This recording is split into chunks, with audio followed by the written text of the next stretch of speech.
Good afternoon, everybody. Hope you're doing well on this Wednesday. Hope you guys didn't stay up too late last night watching all the craziness. And if you did, I hope you get some rest today.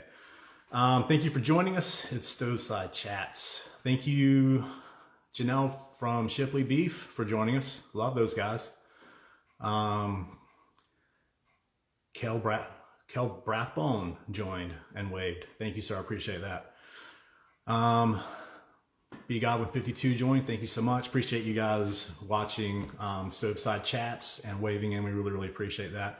Got a good interview today. Chef Ricky Moore from Saltbox Seafood Joint. 2 locations in Durham will be joining us. The Warrenist just joined and waved. Thank you so much. All right, so while we're waiting on Chef Ricky to join us, next week we have Chef Chiti Kumar of Garland in downtown Raleigh will be joining us. Then after that we have James Hargrove from Middle Sound Mariculture. It's a oyster farming operation in Stump Sound. I was fortunate enough to go out with them a couple of month and a half, 2 months ago, and that was a lot of fun. Triple D, Dunn, One joined. Thank you for joining and waving in. Stephen Hageman, thank you for joining us. So yeah, that was a lot of fun. Didn't know a whole lot about oysters. Used them a lot as a chef and ordered them a lot, but had never been out on an oyster lease, so that was cool. All right, here's Chef Ricky. Let me bring him in to the conversation. And then we have Chef Matt Hannon from Ashton's the last Wednesday of this week. Chad. How you doing, sir? Hey, man. Can you see me? I can see and hear you, man. Chad, this is my first time doing this, so I'm acting like a novice. So hey, listen, I didn't know anything about Instagram until I started doing these interviews a few months ago. So right. Don't worry. I think most of the people that I've interviewed, this was their first or second time doing it. So okay, we're all in this together, man. Roger that, man. Thank you, man, for inviting me, buddy. Oh, you bet, man. I've been wanting to have you on for a while. I'm glad it finally worked out. Sure. So listen, tell the folks about yourself, where you're from, and how you got going in this business. Okay, so thank you so much, Chad, for inviting me, man, on this social media outlet thing. I really appreciate it. My name is Ricky Moore. I'm the owner of Saltbox Seafood Joint, with 2 locations located in Durham, North Carolina, 608 North Mangum Street, and also 2637 Durham Chapel Hill Boulevard. I'm originally from New Bern, North Carolina, so Eastern North Carolina. Family's from New Bern, Beaufort, Harlow, Morehead City, okay, and also Riverdale, so all up and down 70 East. How do I get into business? You know, the short story is grew up with a lot of cooks in the family, was not interested in being a cook at all. I was interested in being an artist, and when I joined the military, I got into the kitchen then. All right, with a little bit of inspiration just from traveling, but also experiencing, you know, seeing this chef at a officers club, you know, roll out this beautiful buffet of food. And I said, you know what, that's kind of what I want to do. So that's how I kind of like my entrails to the business. I like to give credit to the military just because not only did I learn organization, but cooking, I like to call it purposeful cooking, having to do with a mission. You know, I mean, you know, the perception of military food not being as good as it can be is kind of falsity. I mean, we were feeding troops in situations a lot of times where, you know, that was the only morale booster, you know, so it couldn't have been anything lesser than, you know, delicious, you know, so, you know, kind of a foundation started there, man. That's how I kind of, That's how I kind of got into the business. I had a chief warrant officer. Chief warrant officer is essentially a person who's an expert in one area in the military, in a field. So he wasn't in charge of troops. So he said, hey, man, if you're going to leave the military, I would suggest that you research and go to this school. And that school was CIA. So, you know, I started to interview there, sent my letters and things like that. You know, I used my GI Bill with the CIA, you know.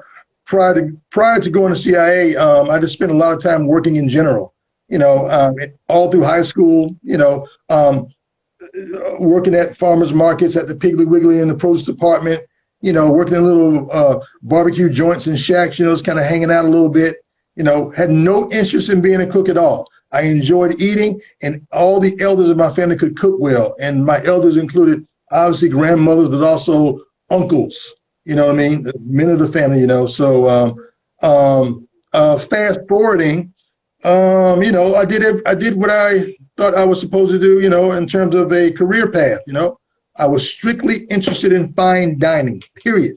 That was the goal. That was what I thought I was supposed to do, to be a professional chef by definition, as it pertains to the Department of Labor, when we transitioned from being domestic to a professional.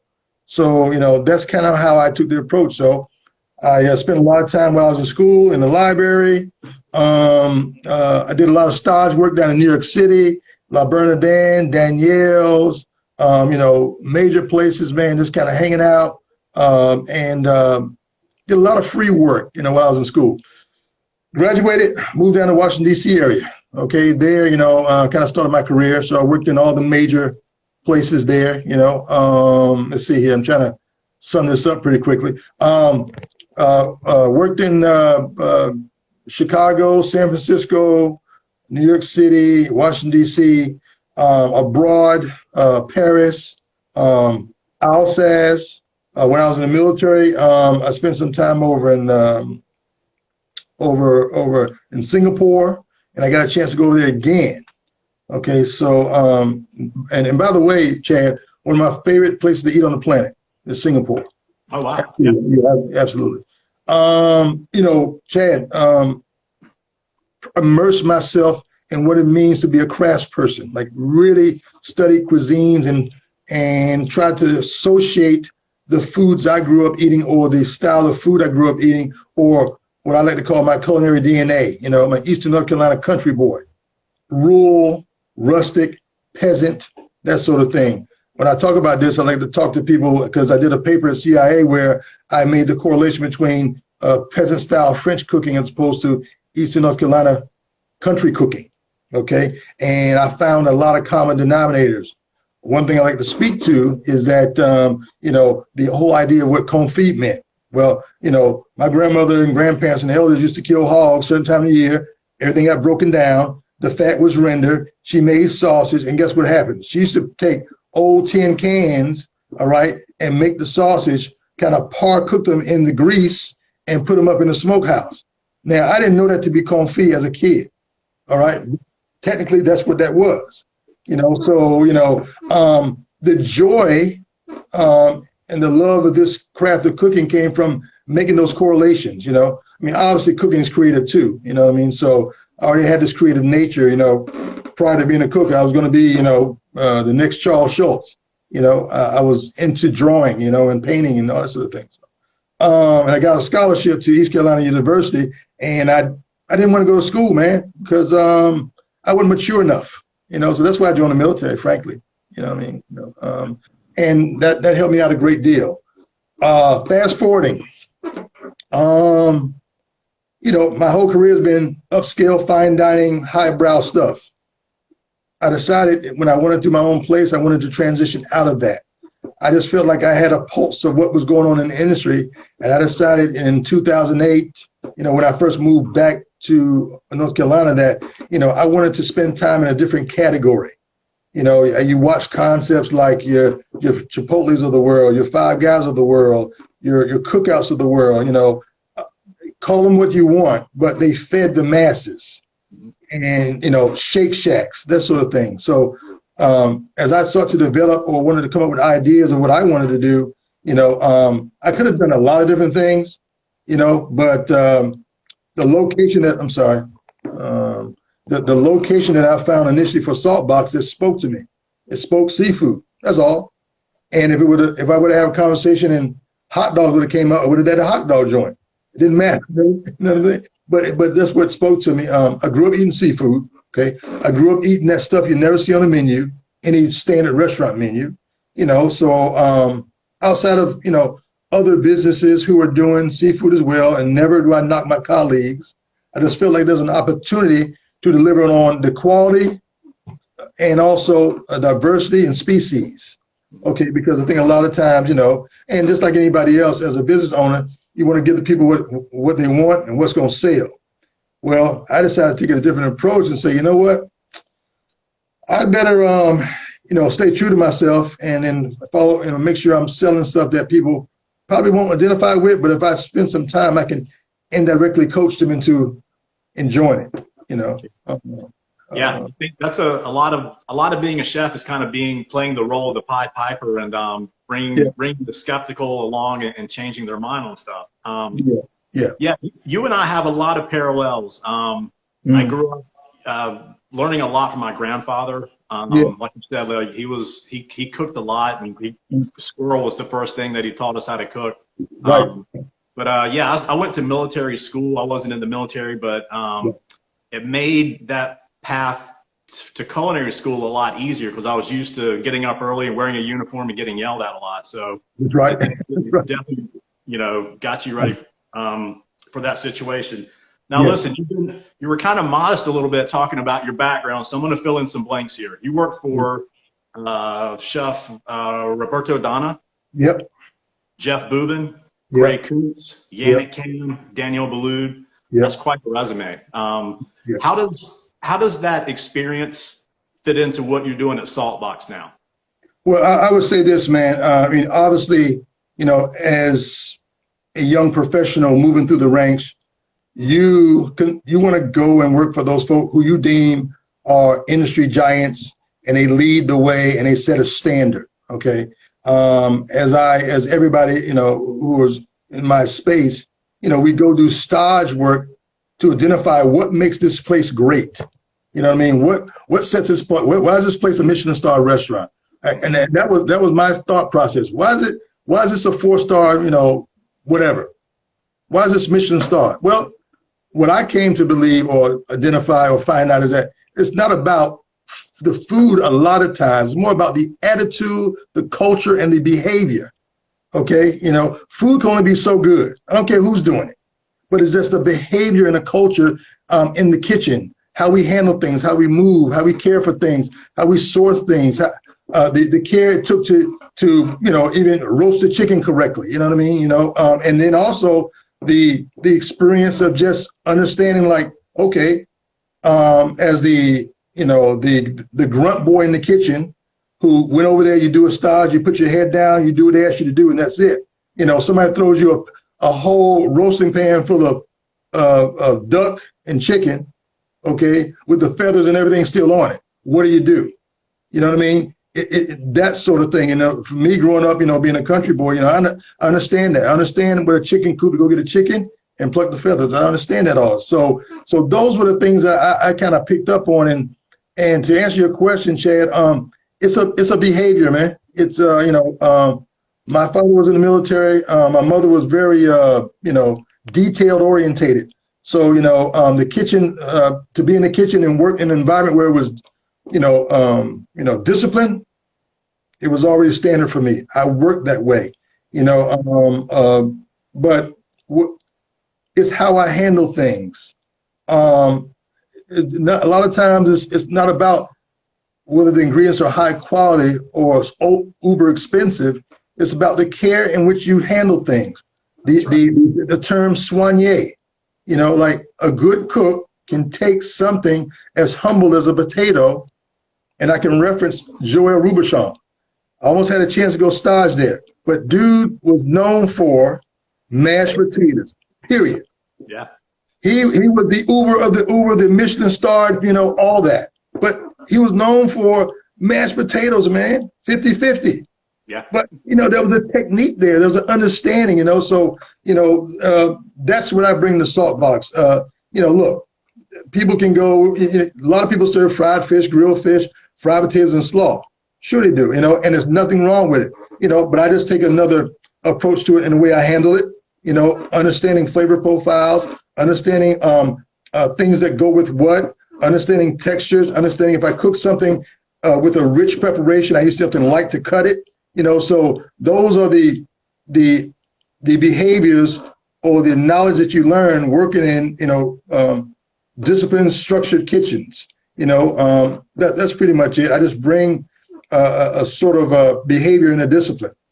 Yeah, I think that's right, man. The discipline that you acquire in working for those those kind of chefs of that level that expect nothing less than the best, you can carry that with you forever. And I think that good food can be achieved on any level. And you're right, man, the food that you do, it's incredible. I've eaten at your place a number of times. And when I took my wife there, I mean, she knows good food. She was blown away because it's really, really simple, but you have those, you can tell there's a trained chef back there. You know, the food isn't chefy or overwrought at all, but everything's done right. It's very familiar, but it has that chef twist to it, which that's how I like to cook as well. I think that's kind of a cool juxtaposition. Thank you, man. Yeah, so you've gotten a lot of press, right? From Best Chef in the Triangle to James Beard nomination. What meant the most to you? Oh, man. Well, I mean, for me, man, all those accolades are wonderful. It's a beautiful sentiment to know that, you know, consumers, colleagues see something in you that's important to share. I think I received those in the most humblest way, but in the end of the day, I always stay close to the ground, making sure that everybody who comes to the door gets taken care of. It's really important, particularly during this time, particularly where restaurants are at. You know, it's important that we build this relationship with our consumers right now. Because, and I've always done that, you know, my business model has been, look, I need for people to know who's preparing their food. Simple, okay? My original location allowed for that. Chad, that was my best marketing, man. I'm in a 205 square foot space, man. And if I fell short on a dish, something wasn't right, I was that dude. You see me, we can fix it. I hear you. I'm not ignoring you, you know? In addition to that, when I'm slam busy with a line down the sidewalk, there's no way they can, I mean, people complain because it took so long, obviously, but they knew why. It wasn't like I wasn't moving in the kitchen. And for me, that was almost like an extreme badge of honor. Like, you know, end of the day, you know, I believe people will be more understanding when they see somebody hardworking. And that's what I did. And I think, you know, when I found that little building, which was luck, Chad, it was total luck. I went to Singapore, and my inspiration for this concept, Saltbox, was to find a small place where I can do it myself with a helper. All right. You go to Singapore, they got what they call these open air markets called hawker stalls. And man, I ate better in those stalls than any restaurant I ever ate in, honestly. And it was delicious, simple, straightforward, handcrafted, and they did one damn item really deliciously. And that's it, and killed it. So that was my thought process. I said, you know what? I'm gonna come up with something where I can do something really simple. I'm gonna nail it. I'm not gonna overcomplicate it, but I'm gonna put all the required techniques that are applicable to what I'm doing. You know what I mean? So, you know, not to overthink it, not to, you know, start putting extra this, that, and the other. No, you know, if I'm gonna make a slaw, I'm gonna make a delicious slaw that makes sense with what I'm doing. So, well, Chef, we're almost out of time. I want to have you back on, man. There's a lot more questions that I want to ask you. So maybe we can figure that out in December or January. We can have you back on. Okay. I do want to leave this with I watched a video of you a while back, and I don't remember the young gentleman who was there at Saltbox, but he asked you, how does this all work, or how did it come together? And you said, being prepared for the opportunity is the most important thing. And I think you're absolutely right about that. Yes. Those are very, very wise words. So thank you for sharing that with us. We appreciate it. Sure, man. Chad, thank you so much, man. Appreciate you. I'll talk to you soon. And listen, there's an opportunity that I want to talk to you about. Every year we take a couple of chefs down to cook for the military down at Lejeune and Cherry Point. I'd like to get you involved with that. I'm in. All right, that's it. Good. I had a good meeting with those guys yesterday with the Marines and Sodexo, and I will keep you in the loop, and I'll shoot you an email, and we'll make sure you're going to be a part of that. Thank you, man. I appreciate you, buddy. Okay. Hey, guys, make sure you check out Saltbox Seafood, 2 locations in Durham. Also, make sure you check out The Hook on WUNC TV and get the Saltbox Seafood Joint cookbook. It's a great cookbook, so take advantage of all that. Chef Ricky, thank you for being here. Thank you, good sir. Appreciate you. All right. Bye-bye. Ciao.